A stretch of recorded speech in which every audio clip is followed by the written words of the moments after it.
Ya, ada sebuah TikTok yang viral di mana-mana. Saya dikirimi oleh seorang teman dan dia menjelaskan tentang konsep keselamatan di dalam Kristen yang katanya itu mirip dengan konsep keselamatan dalam Quran. Dia mengatakan Nabi Muhammad benar dalam hal tersebut. Mari kita simak dulu videonya berikut ini. Ternyata Nabi Muhammad benar guys. Syarat masuk surga dan hidup kekal di dalam surga di dalam Alkitab Kristen ini guys, ternyata dua kalimat syahadat guys. Perhatikan baik-baik ayat ini guys. Ini dia dua kalimat syahadatnya guys di dalam Alkitab Kristen ya guys. Perhatikan baik-baik guys. Kita lihat guys. Nah ini dia ya guys, dua kalimat syahadat di dalam Alkitab Kristen ya guys, yaitu di Yohanes 16:17 ayat ketiga ya guys. Jadi guys, sebelumnya saudara kita Kristen berkata bahwa syarat masuk surga di dalam Kristen itu adalah percaya Yesus sebagai Tuhan guys. Ternyata bukan guys, bukan itu syaratnya untuk masuk surga dan hidup kekal di dalam surga guys, tetapi dua kalimat syahadat guys. Perhatikan baik-baik ayat ini guys, yaitu di Yohanes 16:17 ya guys, di ayat ketiga. Perhatikan baik-baik guys. Ini dia dua kalimat syahadatnya guys. Perhatikan ya guys. Inilah hidup yang kekal itu, yaitu bahwa mereka mengenal Engkau satu-satunya Allah yang benar, dan mengenal Yesus Kristus yang telah Engkau utus. Perhatikan baik-baik guys. Perhatikan baik-baik ya guys.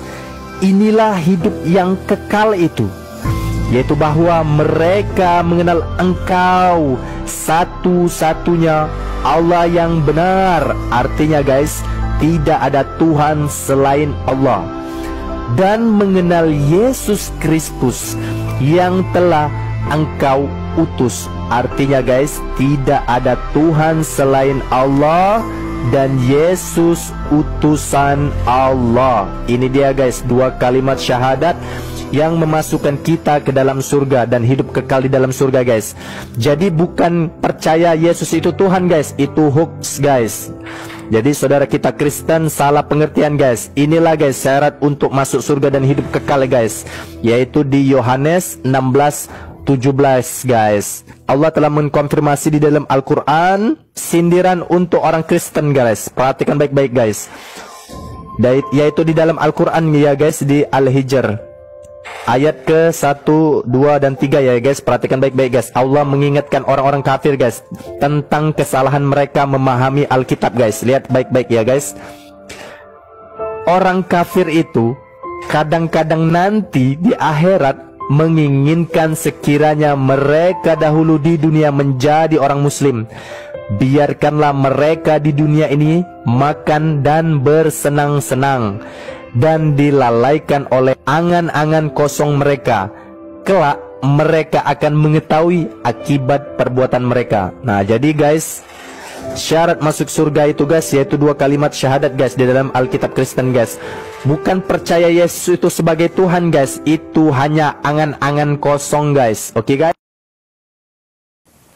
Ya, di video TikTok tersebut ada pernyataan daripada pembuat video itu bahwa dia menjelaskan tentang syarat untuk masuk surga dan hidup yang kekal di dalam Alkitab itu ternyata bukan percaya kepada Yesus sebagai Tuhan.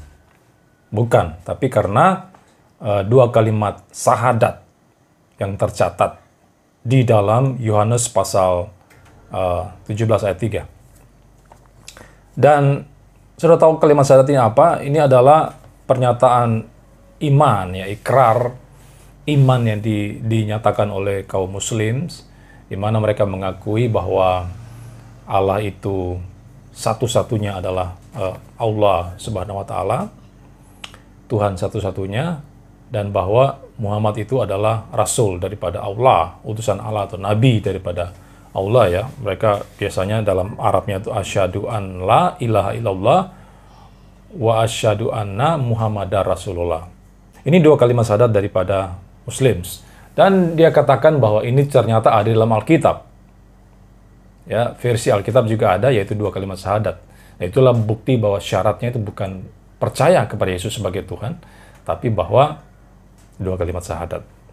Ada 3 hal yang dia sampaikan dalam video tersebut. Pertama, dia mendasari apa yang dia katakan pada Yohanes 16:17 ayat 3 katanya.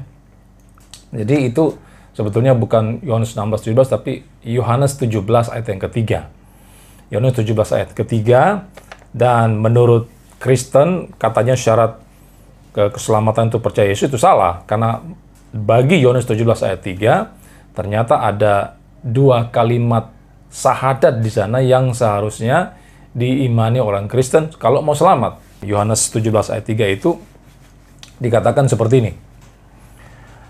Inilah hidup yang kekal, yaitu bahwa mereka mengenal Engkau satu-satunya Allah yang benar dan mengenal Yesus Kristus yang telah Engkau utus. Jadi ada 2 hal di sini yang dikatakan. Pertama yaitu mengenal Allah, ya, Bapa sebagai satu-satunya Allah yang benar. Lalu yang kedua, mengenal Yesus Kristus yang telah diutus oleh Bapa itu. Ini adalah 2 kalimat yang menjadi syarat daripada keselamatan yang harus diyakini orang Kristen. Yang kedua, dia mengatakan bahwa Quran itu sudah memperingati hal tersebut sebetulnya. Di dalam Al-Hijr ayat 1, 2, 3 tentang adanya orang-orang kafir yang salah memahami Alkitab. Jadi menurut Al-Hijr 1, 2, 3 itu sebetulnya Quran sudah ngomong di sana bahwa orang-orang Kristen itu, orang kafir itu salah memahami Alkitab. Mereka pahami percaya Yesus akan diselamatkan, padahal menurut Yohanes 17 ayat 3 harus 2 kalimat syahadat ini kalau mau selamat. Lalu yang ketiga, dia mengatakan bahwa percaya Yesus Tuhan supaya masuk surga itu hoax katanya. Itu tidak benar, itu hanya di dalam angan-angannya orang Kristen. Jadi ini 3 hal yang akan saya jawab. Yang pertama dia mengatakan dengan mengutip Yohanes 17 ayat 3 membuktikan keselamatan itu karena 2 kalimat syahadat. Oke, kalau memang demikian, kalau memang ya dia akan katakan Yesus itu bukan Tuhan, Yesus bukan Allah. Jadi orang Kristen nggak boleh mendasari imannya terhadap hal itu, karena tidak mungkin selamat, karena Yesus bukan Allah. Kalau dia memahami demikian berdasarkan Yohanes 17 ayat 3, ini sebetulnya dia sedang melakukan bunuh diri di sini. Bunuh diri. Kenapa? Karena ayat tersebut tidak mendukung posisinya. Ya, jadi orang-orang Muslim ini, para polemikus Muslim harus belajar membaca dengan baik. Mereka ini orang-orang yang tidak bisa membaca dengan benar. Kenapa? Hanya melihat dalam 1 ayat saja, lalu langsung mengambil sebuah konklusi. Ini cara pembacaan yang ngawur, cara pembacaan anak-anak SD, bahkan anak TK yang belum mengerti bagaimana prinsip membaca yang benar. Karena kalau kita melihat ayat-ayat yang terkait dengan ayat yang ketiga dalam pasal 17 itu, maka sekali lagi tidak ada kesimpulan yang seperti dinyatakan oleh pembuat video itu. Kalau kita lihat ayat yang ke-5 dari pasal yang sama, Yohanes 17, di sana dikatakan, sekarang ya Bapa, muliakanlah aku di hadiratmu sendiri dengan kemuliaan yang kumiliki di hadiratmu sebelum dunia ada. Saudara perhatikan kata-kata sebelum dunia ada. Dikatakan bahwa Yesus sudah memiliki kemuliaan di hadirat Bapa itu sebelum dunia ada. Kalau sebelum dunia ada Yesus sudah ada, berarti Yesus itu siapa? Yesus itu siapa? Apakah dia hanya sekedar manusia seperti orang-orang Muslim percayai? Tidak, karena dia sudah ada sebelum dunia ada. Manusia itu nanti ada setelah dunia ada. Kalau saudara membaca di Kejadian pasal 1, yang diciptakan terlebih dahulu itu dunia dengan segala isinya, hewan-hewan, tumbuh-tumbuh dan sebagainya. Nanti di hari yang terakhir, ada yang ke-6, baru diciptakan manusia. Jadi dunia sudah ada dulu, baru manusia diciptakan, baru manusia ada. Tapi ayat yang ke-5, pasal 17 ini mengatakan Yesus sudah ada, memiliki kemuliaan sebelum dunia ada. Dia bukan ciptaan. Kenapa? Karena dia sudah ada sebelum penciptaan dunia. Maka sekali lagi pertanyaan, berarti Yesus ini siapa? Tidak ada kemungkinan yang lain bahwa Yesus itu pasti adalah Allah. Pasti adalah Allah. Karena hanya pribadi ilahi yang bisa ada sebelum dunia ada. Oke, ini yang pertama. Lalu ini juga melawan ayat yang ke-24. Ya, kesimpulan pembuat video itu yang mengatakan Yesus bukan Allah berdasarkan Yohanes 17 itu melawan ayat yang ke-24. Dikatakan, "Ya Bapa, aku mau supaya di mana aku berada, mereka juga berada bersama aku, mereka yang telah Engkau berikan kepadaku, agar mereka memandang kemuliaanku yang telah Engkau berikan kepadaku, sebab Engkau telah mengasihi aku sebelum dunia dijadikan." Perhatikan lagi, sebelum, kata-kata sebelum dunia dijadikan. Lagi-lagi ini menunjukkan apa? Praeksistensi Kristus sebelum dia menjadi manusia, sebelum dia ada di dunia. Ini menunjukkan kekekalan daripada Yesus Kristus. Bapa dikatakan sudah mengasihi Yesus sebelum dunia dijadikan. Nah berarti Yesus sudah ada sebelum dunia dijadikan. Berarti apa?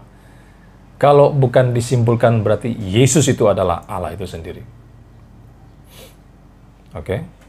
Jadi ini dua ayat yang menguatkan, ya, ayat 5 dan 24 ini yang menguatkan bukti bahwa Yesus adalah Allah. Maka kalau dia menafsirkan ayat yang ketiga itu menunjukkan Yesus hanya sekedar utusan Allah, itu akan menabrak ayat yang kelima dan yang ke-24 di pasal yang sama. Jadi penafsiran orang itu ngawur, keliru. Ya kan? Apalagi kalau kita melihat seluruh tulisan Yohanes, konteks yang lebih jauh lagi. Ingat ya, bahwa Yohanes 17 itu tidak langsung serta-merta ada duluan, tapi itu dimulai dari ayat pasal yang pertama dulu. Ada prolog yang disampaikan oleh Yohanes dalam Yohanes pasal pertama, ayat yang pertama. Pada mulanya adalah firman, firman itu bersama-sama dengan Allah, dan firman itu adalah Allah. Firman itu siapa? Ayat 14 dikatakan, telah menjadi manusia, dan itu adalah Yesus Kristus. Jadi Yesus Kristus pra manusia, dia sudah adalah Allah bersama-sama dengan Bapa. Jelas sekali Yohanes memaksudkan atau menyatakan atau mendeskripsikan Yesus itu sebagai Allah dari pasal yang pertama. Lalu bagaimana mungkin di pasal yang ke-17 dia lalu tiba-tiba mengubah pandangannya itu yang tadinya Yesus adalah Allah menjadi Yesus hanya sekedar utusan Allah. Ini kan omong kosong. Tidak mungkin seperti itu. Apalagi kalau kita melihat tulisan-tulisan Yohanes yang lain, misalnya Yohanes 8 ayat 58. Sebelum Abraham jadi, aku telah ada. Yesus katakan. Menunjukkan apa? Lagi-lagi menunjukkan kekekalan pada Kristus. Dan itu membuktikan dia adalah Allah. Belum lagi dalam Wahyu 1 ayat 8, tulisan Yohanes yang lain. Tulisan Yohanes yang terakhir dalam kitab Wahyu.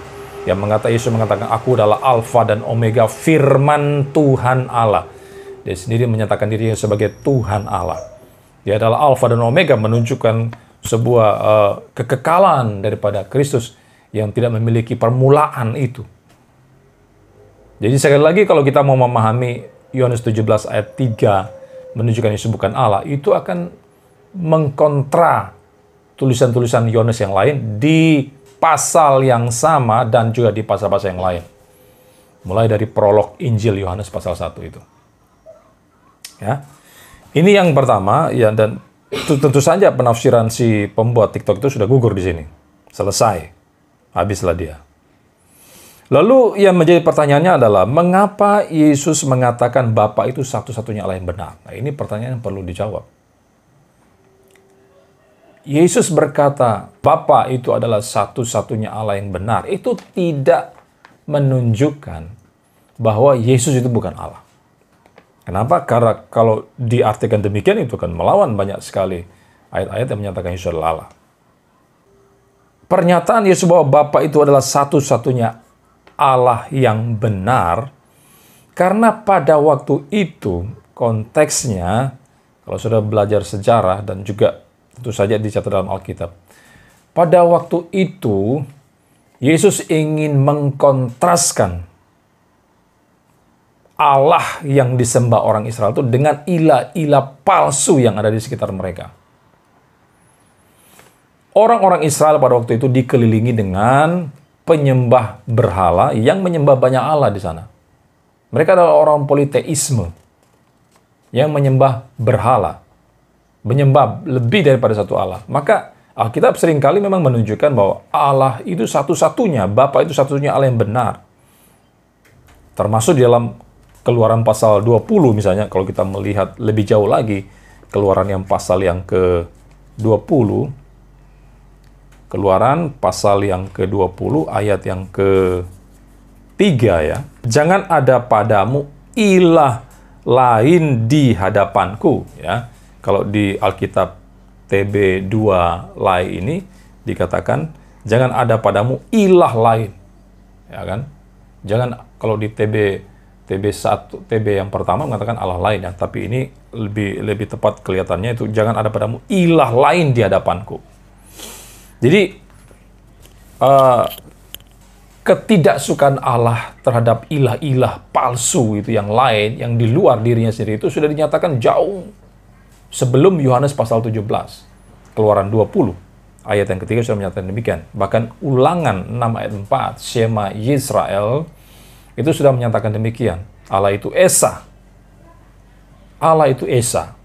Kenapa muncul pernyataan Allah itu Esa? Karena konteks ayat tersebut, kalau sudah baca di ayat setelahnya itu sedang mengkontra posisi ilah-ilah palsu yang lain yang ada di sekitar orang Israel.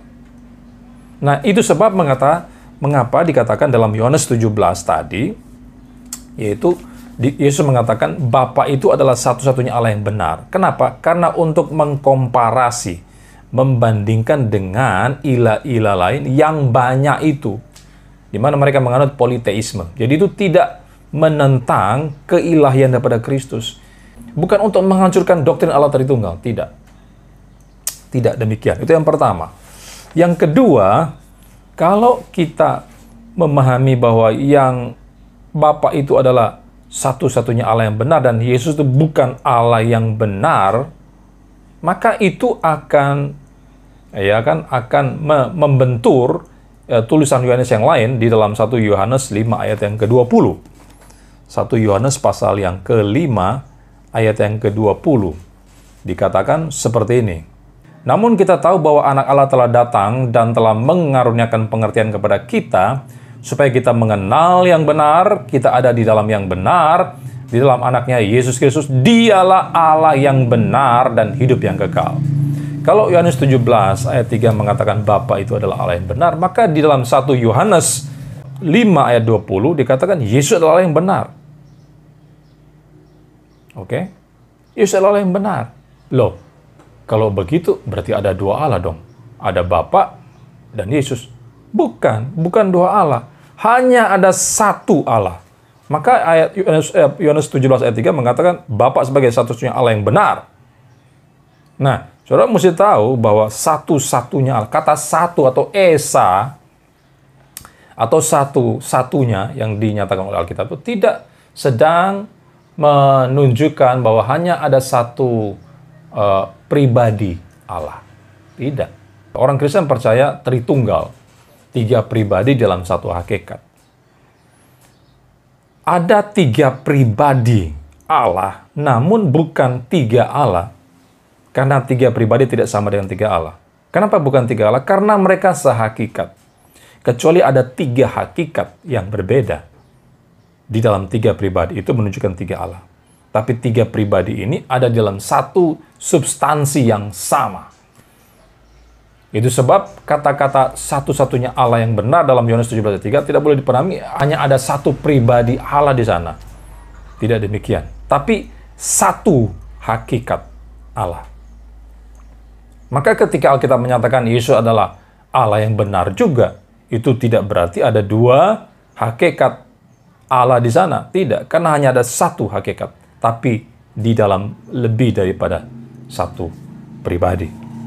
Jadi kita tidak boleh memahami bahwa hanya Bapa yang satu-satunya Allah yang benar, Yesus bukan Allah yang benar. Tidak, karena 1 Yohanes 5 ayat 20 menyatakan Yesus adalah Allah yang benar. Yang kedua, pertanyaan penting kedua adalah mengapa Yesus dikatakan dia itu adalah utusan Allah. Kenapa?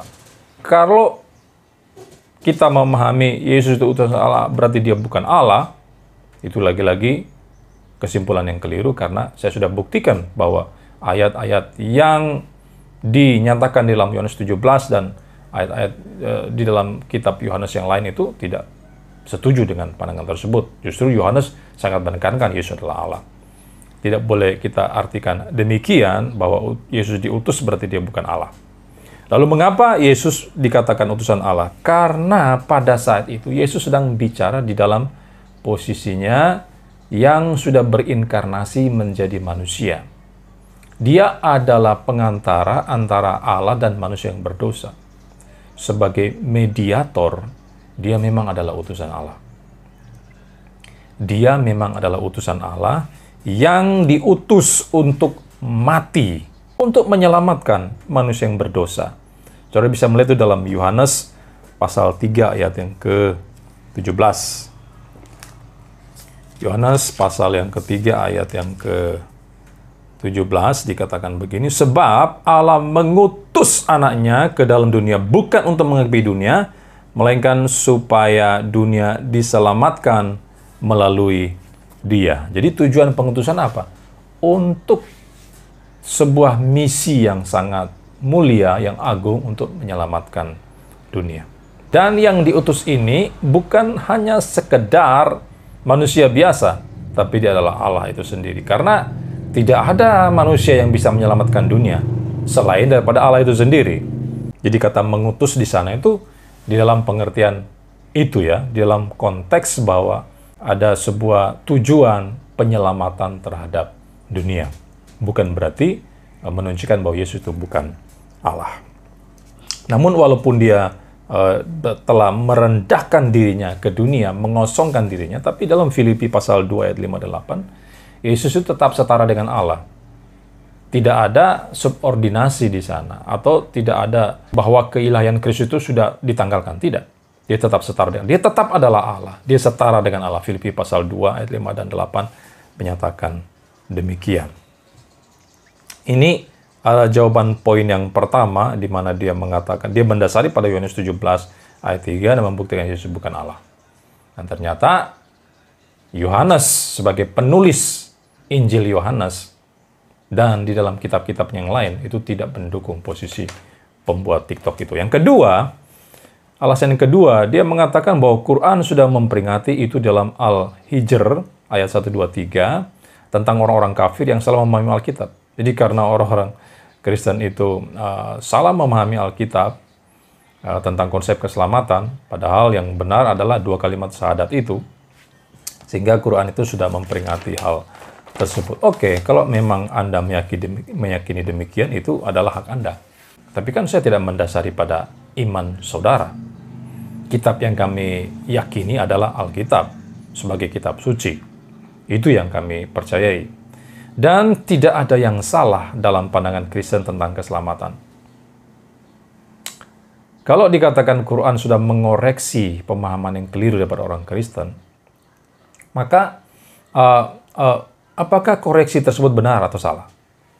Nah, kalau kita menyelidiki seluruh Alkitab, maka syarat keselamatan itu memang percaya iman kepada Yesus Kristus sebagai Tuhan. Itu bertebaran di mana-mana ayatnya. Persoalannya dia kan hanya menyoroti Yohanes 17 ayat 3. Tapi bagaimana dengan teks-teks Yohanes yang lain misalnya? Atau teks-teks para rasul yang lain. Misalnya dalam Yohanes 3 ayat 16, sebuah ayat yang terkenal. Karena begitu besar kasih Allah ke dunia ini, sehingga mengorbankan anaknya supaya barang siapa percaya kepadanya tidak binasa, melainkan beroleh hidup yang kekal. Yohanes 3 ayat 16 menyatakan demikian. Jadi kita hidup kekal karena apa? Karena percaya kepada anak, kepada Yesus Kristus. Tentu saja percaya ini bukan hanya sekedar percaya dia adalah manusia atau utusan Allah sebagai nabi Allah, tidak. Karena orang tidak bisa percaya kepada seorang utusan, seorang nabi sehingga dia bisa selamat. Tidak bisa, karena nabi tidak bisa menyelamatkan. Yang bisa menyelamatkan adalah Allah. Jadi ketika kita percaya Yesus, maka kita percaya dia sebagai Tuhan, bukannya sekedar nabi. Ya, bukannya sekedar nabi. Lalu di ayat yang ke-18 dan 36 di dalam Yohanes pasal 3, ayat yang ke-18 dikatakan, siapa yang percaya kepadanya, maksudnya kepada Yesus itu, ia tidak akan dihukum. Siapa yang tidak percaya, ia telah berada di bawah hukuman, sebab ia tidak percaya dalam nama Anak Tunggal Allah. Percaya kepada Anak Tunggal Allah, percaya kepada Yesus, tidak dihukum. Kalau kamu tidak percaya, kamu akan dihukum. Ayat yang ke-36 lagi ya. Masih di dalam Yohanes 3, ayat 36. Siapa saja yang percaya kepada Anak, ia beroleh hidup yang kekal, tetapi siapa saja yang tidak taat kepada Anak, ia tidak akan melihat hidup, melainkan murka Allah tetap tinggal di atasnya. Jadi, mesti percaya kepada Anak. Kalau tidak percaya, kamu akan mengalami murka Allah. Sekali lagi, percaya kepada bukan dalam konteks dia hanya sekedar nabi atau rasul Allah. Tidak. Sekali lagi, nabi tidak bisa menyelamatkan. Rasul nggak bisa menyelamatkan. Yang bisa menyelamatkan hanya Allah. Maka kita percaya Yesus sebagai Allah, kita diselamatkan. Nah, sudah perlu tahu, di sini ayatnya mengatakan percaya kepada Anak. Anak itu apa? Anak Allah itu apa? Nah, ini seringkali yang salah dipahami oleh orang-orang banyak. Anak Allah, ada seorang polemikus yang mengatakan anak Allah berarti pertama Allah itu cuma satu, lalu dia beranak, sekarang menjadi dua Allah. Itu omong kosong. Karena orang Kristen tidak percaya demikian. Karena di dalam Yohanes pasal yang ke-5 ayat 18, ini kita masih di dalam kitab Yohanes. Saya tidak lari kemana-mana. Yohanes 5 ayat yang ke-18 dikatakan, sebab itu para pemuka Yahudi makin berusaha untuk membunuhnya, bukan saja karena ia melanggar peraturan Sabat, tetapi juga karena ia mengatakan bahwa Allah adalah Bapaknya sendiri, dan dengan demikian menyamakan dirinya dengan Allah. Karena jadi ketika Yesus menyebut Allah sebagai Bapaknya, berarti dia adalah anak-anak Allah. Ketika itu dia sedang menyetarakan dirinya dengan Allah, Bapa. Itu sebab anak Allah itu adalah Allah itu sendiri, karena hanya pribadi Allah yang bisa setara dengan Bapa. Lagi-lagi ini menjelaskan konsep Tritunggal. Bukan berarti dua Allah, tapi ada dua pribadi yang setara. Jadi itu ya, ayatnya banyak sekali, bukan hanya dalam Yohanes 3, tetapi kita melihat tulisan-tulisan yang lain, misalnya tulisan Paulus dalam Roma 10 ayat 9 dan 10 ya. Dikatakan, jika engkau mengaku dengan mulutmu bahwa Yesus adalah Tuhan dan percaya dengan hatimu bahwa Allah telah membangkitkan dari antara orang mati, maka engkau akan diselamatkan. Percaya Yesus adalah Tuhan, kamu diselamatkan. Ini ayatnya ada. Ya, percaya Yesus sebagai Tuhan, kamu akan diselamatkan. Ayat 10, sebab dengan hati orang percaya dibenarkan dan dengan mulut orang mengaku sehingga diselamatkan. Banyak sekali ayatnya. Kemudian kalau kita melihat dalam Kisah Rasul 16 ayat 31, dikatakan begini, jawab mereka, percayalah kepada Tuhan Yesus dan engkau akan selamat, engkau dan istri rumahmu. Percaya kepada Tuhan Yesus, baru bisa selamat. Ini teksnya bertebaran di mana-mana. Bukan hanya tulisan Yohanes, tapi juga tulisan-tulisan para rasul yang lain. Oke, jadi klaim bahwa konsep keselamatan orang Kristen itu harus didasari pada dua kalimat syahadat, seperti dalam Yohanes 17 ayat 3, dan itu bukti Yesus bukan Tuhan, itu omong kosong. Karena memang kalau mau selamat, kamu harus percaya Yesus adalah Tuhan. Kalau tidak, murka Allah dikatakan akan datang kepadamu. Kenapa demikian? Karena memang tidak ada seorang pun yang bisa diselamatkan dengan berbuat baik. Kalau agama non-Kristen ya, termasuk Muslim ya, mendasari pada keselamatan karena perbuatan baik juga. Ini membedakan dengan agama Kristen. Agama Kristen ini unik. Kekristenan itu unik, berbeda dengan agama-agama lain manapun juga. Keselamatan itu bukan karena berbuat baik dan sebagainya, tetapi karena iman. Hanya oleh iman kepada Tuhan Yesus Kristus. Maka kalau engkau mau selamat dengan cara yang lain daripada itu, cara yang berbeda daripada itu, ya jangan pernah bermimpi engkau akan diselamatkan. Tidak bisa. Karena dengan amal salehmu, engkau tidak bisa menyelamatkan dirimu sendiri. Ingat ya, surga ini adalah tempat yang kudus. Kamu mau membawa dirimu yang penuh dosa itu ke dalam surga yang kudus, bagaimana caranya? Kamu mengandalkan perbuatan baikmu, bagaimana caranya? Manusia ini identik dengan dosa dan dipenuhi dosa. Setiap hari kita bisa berdosa. Bagaimana kamu yakin bahwa kamu bisa diselamatkan ketika kamu mati hari ini misalnya? Ya, bagaimana kamu yakin kamu sudah hidup suci? Lawang kita manusia penuh kekurangan, banyak sekali kekurangan. Itu sebabnya karena ketidakmampuan manusia untuk menyelamatkan dirinya sendiri, pakai caranya sendiri, dengan perbuatannya sendiri, maka Yesus harus datang. Allah itu harus datang berinkarnasi menjadi manusia, sehingga dia mati di salib untuk menebus mereka yang percaya kepada dia. Jadi jangan pernah bermimpi bahwa engkau bisa diselamatkan tanpa penebusan Kristus. Kalau tidak demikian, kalau engkau tidak percaya Yesus sebagai Tuhan, maka engkau akan tanggung pikul dosamu itu selama-lamanya di dalam penghukuman yang kekal di neraka. Nah, sekarang dia tadi mengatakan Quran memperingati orang-orang kafir yang salah memahami Alkitab. Oke. Jadi Quran ya berdasarkan apa tadi surat Al-Hijr itu ayat 1 2 3 orang-orang kafir salah memahami Alkitab katanya. Oke, orang kafir. Yang pertama orang kafir. Orang kafir ini maksudnya siapa? Kata kafir di dalam teks tersebut, dalam ayat Quran tersebut itu menunjuk kepada siapa? Menunjuk kepada siapa ya? Kalau itu menunjuk kepada Kristen, kalau itu menunjuk kepada Kristen, maka itu salah sasaran. Salah sasaran. Kenapa? Karena saya sudah buktikan di banyak ayat bahwa memang keselamatan itu karena iman kepada Tuhan Yesus Kristus. Saya sudah tunjukkan tadi, tak? Jadi kalau dikatakan Quran mengoreksi atau memperingati orang-orang kafir, di dalam pengertian itu orang Kristen yang sudah salah memahami Alkitab, itu salah sasaran. Kenapa? Karena apa yang dipahami orang Kristen itu sudah tepat. Sudah tepat. Saya sudah menunjukkan bukti-bukti yang tadi itu ya. Sudah tepat. Jadi kalau demikian, yang salah ini siapa? Yang salah ini siapa? Yang salah siapa? Ada beberapa kemungkinan. Yang salah itu adalah orang yang membaca Quran, yaitu orang yang membuat TikTok itu, atau, ya kan? Atau Qurannya sendiri yang salah, ya kan? Jadi ada dua kemungkinan seperti itu. Kemungkinan mana yang benar, saya tidak bisa mengklaim yang mana yang betul, itu berpulang kepada si polemikus muslim itu sendiri. Maka kalau dikatakan Quran mengoreksi pemahaman Kristen yang keliru, yang salah memahami Alkitab, itu tidak benar. Sekali lagi tidak benar, karena itu tidak didukung oleh fakta, data teks di dalam Alkitab. Dia hanya menyoroti pada Yohanes 17 ayat 3. Dan saya membuktikan bahwa konteks, bahkan konteks dekat ayat itu tidak sama sekali menyetujui posisi daripada pembuat TikTok tersebut.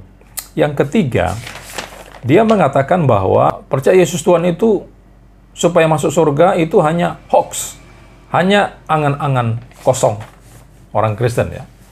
Yesus adalah Tuhan, supaya diselamatkan itu hoax. Itu cuma angan-angan kosongnya orang Kristen katanya. Nah, yang menyebarkan hoax itu siapa sebetulnya?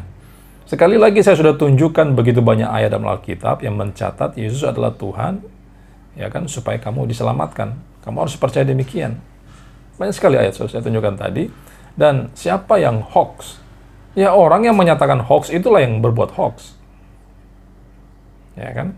Orang yang menyatakan hoax itulah yang adalah penyebar berita bohong. Jadi kesimpulannya seperti ini. Jangan pikir, ya kan, dua kalimat syahadat di Islam itu sama dengan Kristen. Anggap saja di dalam Yohanes 17 ayat 3 itu adalah dua kalimat syahadat. Oke. Tapi Anda jangan berpikir bahwa dua kalimat syahadat di dalam Muslim itu sama dengan Kristen. Samanya di mana coba? Kalau tadi dikatakan bahwa Nabi Muhammad benar, atau Quran benar, syarat selamat dua kalimat syahadat. Benar di dalam hal apa? Karena Yohanes 17 ayat 3 tidak sama dengan dua kalimat syahadatnya orang Muslim. Dua kalimat syahadatnya orang Muslim adalah percaya kepada Allah sebagai tidak ada Tuhan selain Dia, lalu percaya kepada Muhammad sebagai Rasul Allah yang satu-satunya itu. Tapi dalam Kristen tidak demikian. Yohanes 17 ayat 3 tidak mengatakan percaya kepada Muhammad sebagai Nabi Allah atau Rasul Allah. Tidak ada. Oke, percaya Allah sebagai satunya Allah yang benar, tidak ada Allah lain selain Dia, oke, kita setuju. Tapi bagaimana ceritanya juga percaya kepada Muhammad sebagai Rasul? Lawang Yohanes 17 ayat 3 tidak mencatat demikian. Yang dicatat adalah Yesus sebagai utusan Allah. Yesus sebagai utusan Allah. Dan Muhammad sama sekali tidak muncul di sana. Lalu bagaimana Anda mau menyetarakan dua kalimat syahadat di dalam Quran, dalam Islam, dengan dua kalimat syahadat di dalam Yohanes 17 ayat 3? Itu tidak apple to apple, tidak sama. Tidak sama, itu tidak paralel, bro. Tidak paralel sama sekali. Di samping memang Tuhan yang disembah Muslim, ya Allah, itu konsep Allah mereka dan Allah orang Kristen itu diperdebatkan. Apakah menuju pada Allah yang sama atau bukan. Jadi itu berbeda total. Kita percaya pada Allah Tritunggal, mereka tidak percaya. Maka dua kalimat syahadat yang dinyatakan oleh Quran itu tidak sama dengan Yohanes 17 ayat 3. Jadi jangan bawa dua kalimat syahadat di dalam Yohanes 17 ayat 3. Itu sama sekali berbeda secara frontal di antara kedua kitab tersebut. Jadi kalau dikatakan Nabi Muhammad SAW itu benar karena syarat selamat itu adalah dua kalimat syahadat, itu benar menurut siapa? Benar menurut siapa? Ya benar menurut si pembuat TikTok itu. Bukan benar menurut orang Kristen. Karena sekali lagi, Yohanes 17 ayat 3 itu tidak sama dengan syahadatnya Muslims. Itu yang kesimpulan yang pertama. Lalu yang kedua, sekarang kalau kitab suci sudah mencatat keselamatan itu karena iman, saya sudah tunjukkan ayat tadi ya, saya sudah buktikan bahwa penafsiran orang di TikTok itu salah.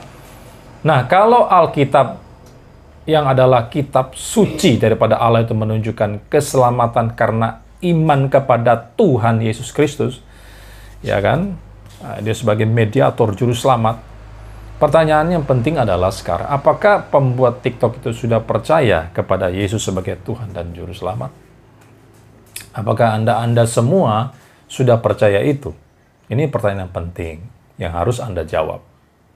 Ingat ya, tulisan Yohanes dalam pasal yang ketiga tadi mengatakan, kalau engkau tidak percaya kepada anak tunggal Allah itu, kepada Yesus Kristus itu yang ada Allah itu sendiri, maka murka Allah akan ada di atasmu.